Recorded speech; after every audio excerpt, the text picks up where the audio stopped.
Supreme court आईनी bench में ज़ेर समाअत 26वीं आईनी तरमीम के खिलाफ दरखास्तों में दरखास्त गुजार वकील की जानिब से आईनी बेंचेस की तश्कील में हुकूमती किरदार की बात की गई तो जस्टिस अमीनुद्दीन खान ने रिमार्क्स दिए कि अदालत का तहम्मुल देखिए, मुसलसल बैठे यहाँ झूठ सुन रहे हैं।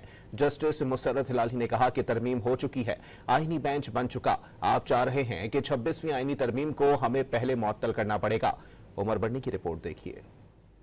सुप्रीम कोर्ट के जस्टिस अमीनुद्दीन खान की सरबराही में 8 रुकनी आईनी बेंच ने 26वीं आईनी तरमीम के खिलाफ दरख्वास्तों पर समाअत की। दरख्वास्त गुजार वकील शब्बर रजा रिजवी अदालत में पेश हुए और दलाइल देते हुए कहा कि नए आईनी बेंच को कुछ इख्तियारात दिए गए हैं, लेकिन सुप्रीम कोर्ट से इख्तियारात छीने नहीं गए। जस्टिस मुसर्रत हिलाली ने रिमार्क्स दिए कि आइन में तरमीम हो चुकी है, उसके मुताबिक आईनी बेंच बन चुका है। आप कहना चाह रहे हैं कि 26वीं आईनी तरमीम को हमें पहले मुअत्तल करना पड़ेगा, 191A को कैसे बाईपास करेंगे? वकील शब्बर रजा रिजवी ने जवाब दिया कि 191A को आइन की दीगर शिकों से मिलाकर पढ़ना होगा। आर्टिकल 191A से सुप्रीम कोर्ट का 184(3) का इख्तियार खत्म नहीं हो गया। वकील शब्बर रजा रिजवी के दलाइल मुकम्मल होने के बाद दरख्वास्त गुजार अनस अहमद के वकील डॉक्टर अदनान खान रोस्ट्रम पर आए और फुल कोर्ट की तश्कील के हवाले से दलाइल देते हुए कहा कि ये बारहा दोहराया जा चुका है कि फुल कोर्ट बेंचेस से अलग है। बेंच तश्कील दिया जाता है जबकि फुल कोर्ट तश्कील नहीं दिया जाता। बेंच फुल कोर्ट का ही हिस्सा होता है, लेकिन फुल कोर्ट एक मुस्तकिल बॉडी होती है। जस्टिस जमाल मंदुखेल ने इस्तफसार किया कि आप ये कहना चाह रहे हैं कि फुल कोर्ट का वजूद पहले से ही है, वहाँ बस मामला रेफर करना है। वकील अदनान खान ने कहा कि बिल्कुल फुल कोर्ट हमेशा मौजूद रहता है। दौरान समाअत वकील अदनान खान ने दलाइल मुकम्मल कर लिए। अदालत ने केस की समाअत कल तक मुलतवी कर दी।